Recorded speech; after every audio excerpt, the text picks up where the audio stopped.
Olá, vamos dar continuidade à questão do SUS, né? E vamos enfatizar hoje o glossário do Sistema Único de Saúde. O que é o glossário? É justamente as palavras que mais nós usamos no Sistema Único de Saúde. Entre eles, o glossário também é o que o Sistema Único de Saúde oferece, né? Quais são os serviços de saúde que o Sistema Único de Saúde, o SUS, oferece. Então, temos a assistência farmacêutica, que é o processo de planejamento, aquisição, distribuição, controle da qualidade e uso de medicamentos voltados para proteção e recuperação da saúde.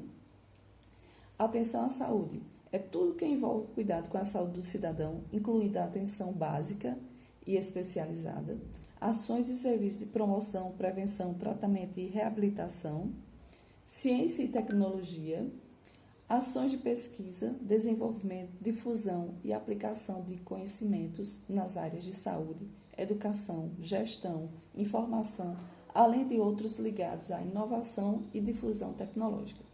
Educação em saúde, que é a educação permanente, que é um processo para aumentar a capacidade das pessoas no cuidado da saúde e no debate com os profissionais e gestores, a fim de alcançar uma atenção à saúde de acordo com suas necessidades. Gestão no trabalho é a organização das relações do trabalho baseada na participação do trabalhador de saúde como sujeito e agente transformador do seu ambiente, ou seja, o trabalhador de saúde tem uma participação efetiva na questão de transformar o seu local de trabalho e seu ambiente, promovendo e fazendo medidas preventivas de ações em educação à saúde. A gestão participativa, a atuação efetiva do cidadão em relação, principalmente nos conselhos municipais de saúde e nas conferências municipais, ou seja, a gestão participativa, onde a atuação do cidadão, como conselheiros, gestores, profissionais de entidades civis, na formulação de políticas, na avaliação e na fiscalização das ações de saúde, como eu expliquei anteriormente, que os conselhos locais de saúde servem justamente para órgãos fiscalizadores, né, no âmbito da saúde pública. Promoção da saúde, que é o conjunto de ações sanitárias integradas, inclusive como outros setores do governo e da sociedade, que busca o desenvolvimento de padrões saudáveis de qualidade de vida, condições de trabalho, moradia, alimentação, educação, atividade física, lazer, entre outros. Ou seja, aqui se encaixa o princípio da integralidade. E a regulação, que é o poder exercido pelo Estado para fiscalizar e estabelecer padrões, normas e resoluções para serviços, produtos, estabelecimentos e atividades públicas ou privadas em prol de um interesse coletivo. O SUS também é responsável pelo sangue e hemoderivados, certo? O sangue é o líquido que circula no corpo humano, que quando doado será utilizado em transfusão ou transformado em outros produtos, os hemoderivados como plasma e albumina. A saúde suplementar é o sistema privado de assistência à saúde das operadoras de planos de saúde e prestadores de serviço, aos beneficiários sob a regulação da Agência Nacional de Saúde. A vigilância em saúde, que é o conjunto de atividades que proporcionam conhecimento, detecção, análise e monitoramento de doenças decorrentes, inclusive de fatores ambientais, com a finalidade de controlar e prevenir os problemas na saúde humana. E a vigilância sanitária, que tem as ações de controle, pesquisa, registro e fiscalização de medicamentos, cosméticos, produtos de higiene pessoal, perfumes, saneantes, equipamentos, insumos, serviços e fatores de risco à saúde e ao meio ambiente. Então, essa vigilância em saúde justamente se encaixa todos aqueles setores que a gente falou: a vigilância epidemiológica, a vigilância sanitária, a vigilância ambiental, as unidades básicas de saúde, a própria Secretaria de Saúde, que todos em conjunto fazem um processo de promoção, prevenção, fiscalização e recuperação e reabilitação dos usuários do SUS. Então, é um processo contínuo, preventivo e através de promoções de atividades educativas e educação permanente faz com que o cidadão ele tenha uma melhor qualidade de vida. Certo?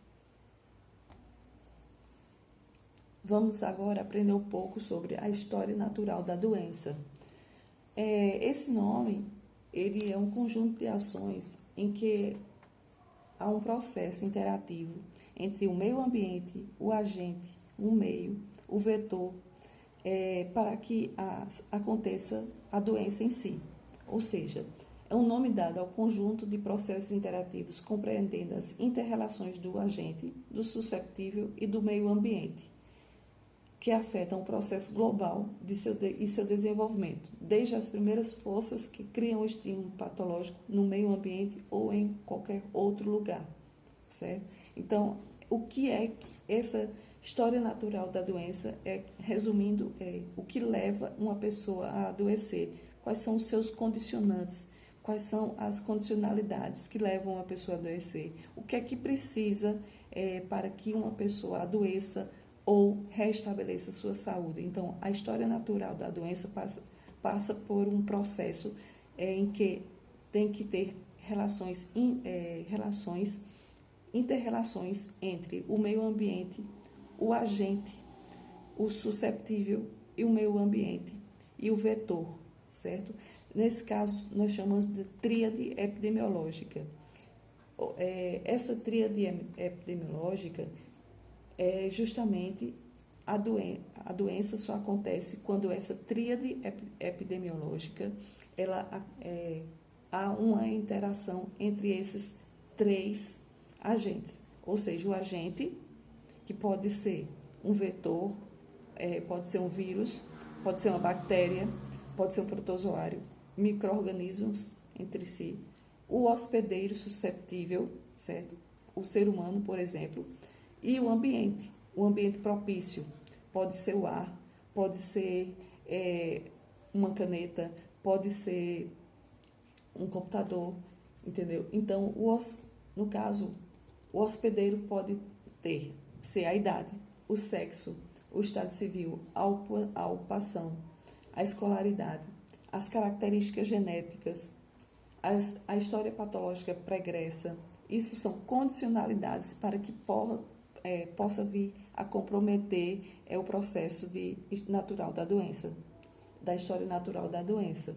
Então, o agente pode ser biológico, químico, físico e nutricionais. E o ambiente pode ser os determinantes físico-químicos, a temperatura, a umidade, poluição, os determinantes biológicos, acidentes e infecções e os determinantes sociais, os comportamentos, a organização social, a questão do saneamento básico. Então, vemos nos slides que tem o hospedeiro, o agente e o ambiente. E no meio, o vetor. Esse vetor pode ser um inseto, exemplo, o Aedes aegypti, que é o mosquito transmissor da dengue. Pode ser um pente, pode ser uma escova de dente, pode ser um sabonete, pode ser uma caneta. Então, o vetor é tudo aquele que pode proporcionar uma ligação entre esses três agentes, o hospedeiro, o meio e o ambiente, certo? HND é o nome dado ao conjunto de processos interativos compreendendo as inter-relações do agente susceptível com o agente e o meio ambiente. Ou seja, quando se fala do sujeito susceptível, são aquelas pessoas, como anteriormente falamos, o indivíduo, a idade pode ser um agente susceptível, o sexo, a raça, histórias pregressas de doenças anteriores. A genética pode ser um agente suscetível. Então, precisa-se desses três, enfatizando mais uma vez a questão de que precisa dessa tríade epidemiológica, por isso esse nome tríade, porque são esses três mecanismos que, interrelacionados, ocorre o processo de doença. Se um desses 3 processos for quebrado, não acontece mais o processo de saúde-doença. Então, sempre tenha em mente que, para acontecer a doença, tem que ter um ambiente susceptível, tem que ter o agente susceptível e tem que ter o hospedeiro também susceptível.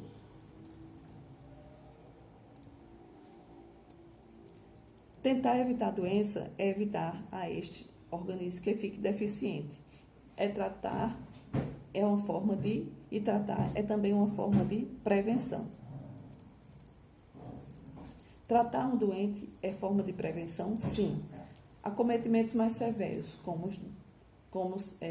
o período pré-patogênico ou epidemiológico, que é a pessoa antes de adoecer, e o período patogênico ou patológico, que é o período em que a doença já está instalada. O período pré-patogênico ou epidemiológico é o primeiro período da história natural, denominado por Levy e Clark em 1976 como período pré-patogênese. É a própria evolução das inter-relações dinâmicas que envolvem, de um lado, os condicionantes sociais e ambientais e, do outro, os fatores próprios do susceptível, até que chegue a uma configuração favorável à instalação da doença. O período de pré-patogênese pode ocorrer situações que vão desde um mínimo risco até o risco máximo. A exposição a um local de temperatura baixa, ou seja, por exemplo, se uma pessoa é susceptível a ter uma sinusite, ele tem um ambiente com a temperatura baixa, o agente, que é o hospedeiro, justamente o corpo humano, as fossas nasais. O ambiente é aquele ambiente frio, de umidade. O hospedeiro é a pessoa que está debilitada, o agente susceptível, e o vetor são as bactérias e os vírus que podem causar justamente a sinusite. Usuários de drogas injetáveis também são agentes susceptíveis, certo? As pré-condições que condicionam a produção de doenças, seja em indivíduos, seja em coletividades humanas, estão de tal forma interligadas, ou seja, as condições do meio ambiente podem levar a uma pessoa a adoecer, certo? San Martin, em 1981, põe em relevo o sistema formado pelo ambiente, população, economia e cultura, designando esse conjunto de sistemas epidemiológico-social. Qualidade e dinâmica do ambiente socioeconômico, modo de produção e relações de produção, tipo de desenvolvimento econômico, velocidade de industrialização, desigualdades socioeconômicas, concentração de riquezas, participação comunitária, responsabilidade individual e coletiva, são componentes essenciais e determinantes do processo de saúde-doença. Então, os fatores sociais, fatores socioeconômicos, as pessoas que, de certa forma, estão não têm um trabalho fixo ou economicamente e socialmente estão de uma forma mais precária, pode ser um condicionante a levar uma pessoa a adoecer. Fatores sociopolíticos, muitas vezes a política interfere na questão, as políticas públicas podem interferir e também os fatores sociais também podem interferir, né?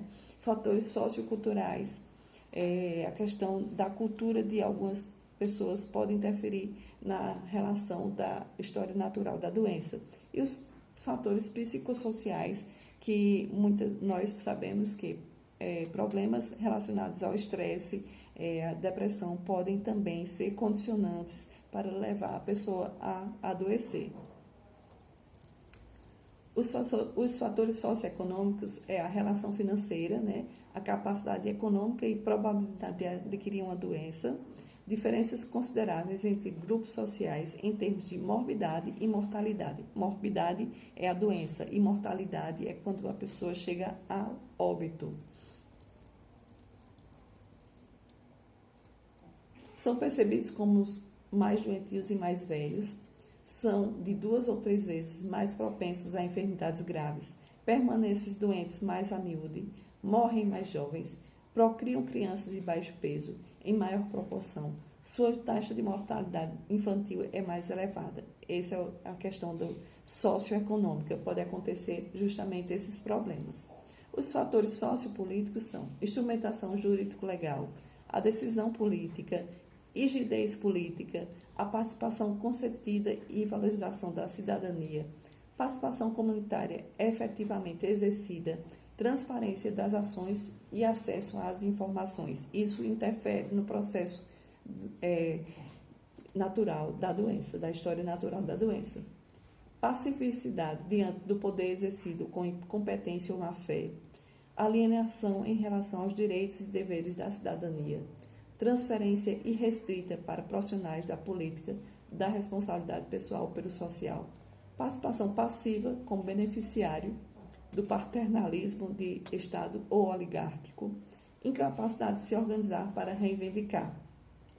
E os fatores psicossociais, dentre os fatores psicossociais, aos quais pode ser imputada a característica de pré-patogênese, encontram-se a marginalidade, a ausência de relações parentais estáveis, a desconexão em relação à cultura de origem, falta de apoio no contexto social em que se vive, condições de trabalho extenuantes ou estressantes, promiscuidade, transtornos econômicos, sociais ou pessoais, falta de cuidados maternos na infância, carência afetiva de ordem geral, competitividade desenfreada, agressividade vigente nos grandes centros urbanos, desemprego. E os fatores ambientais.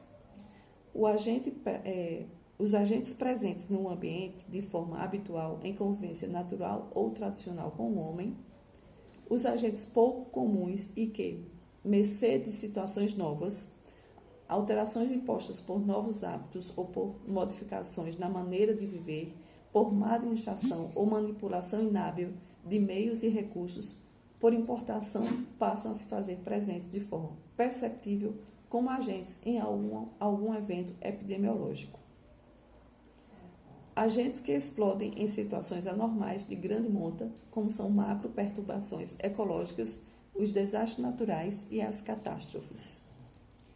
E os fatores genéticos? Os fatores genéticos provavelmente determinam a maior ou menor suscetibilidade das pessoas quanto à aquisição de doenças, embora isto permaneça ainda na fronteira de pesquisa genética. Então, o período de patogênese, a história natural da doença, tem seguimento com a sua implantação e evolução no homem. Então, o período de pré-patogênese é aquele onde há as condicionalidades e, se caso não forem quebradas aquelas condicionalidades, a pessoa vem a ter o período de patogênese, que é a doença em si. Esse período se inicia com as primeiras ações que os agentes patogênicos exercem sobre o ser afetado, ou seja, no momento em que o micro-organismo entra em contato com o ser humano e aí começa a exercer justamente a patologia em si. Essas alterações não são perceptíveis, porém, ainda nesse estágio, a doença já está presente e pode ser percebida através de exames clínicos ou laboratoriais orientados. Então, por isso é importante a questão da prevenção através da avaliação clínica a cada 6 meses, mesmo que a pessoa não esteja sentindo nenhum sintoma, nenhuma sintomatologia de alguma doença, é importante fazer uma avaliação, o famoso check-up, né, para que a gente perceba algumas alterações que são justamente descobertas nos exames laboratoriais. Denomina-se de horizonte clínico a linha imaginária que separa esse estágio do seguinte. Abaixo dessa linha se processam todas as manifestações bioquímicas, fisiológicas, histológicas que precedem as manifestações clínicas da doença, que é o chamado período de incubação. Ou seja, antes de adoecermos, tem o período de incubação, que nós ainda não estamos sentindo nenhum sintoma, nem sinal, porém, é o período em que o vírus está presente, o vírus ou qualquer outro micro-organismo está presente no organismo e aí ele está num período de incubação que pode durar 2, 3, 4 dias ou tem doenças, patologias que podem chegar até 6 meses ou anos para se desenvolver, dependendo da susceptibilidade do agente, ele estando susceptível ou não. Algumas doenças não passam dessa etapa. Por quê? Porque o próprio organismo, com o mecanismo dos leucócitos, ativam os anticorpos para combater essas doenças e nem chegam ao período, não passam da etapa de incubação, certo? Devido às respostas dadas pelas defesas orgânicas, podem regredir desse estágio patológico ao de saúde inicial. Em outros casos, a progressão se dá diretamente para uma etapa menos favorável, que são os sinais e sintomas. Acima do horizonte clínico, os sinais iniciais da doença, ainda confusos, tornam-se nítidos, transformando-se em sintomas. É o estágio chamado clínico. Então, no período patogênico tem o período de incubação, tem o período clínico, que é onde apresenta os sinais e sintomas.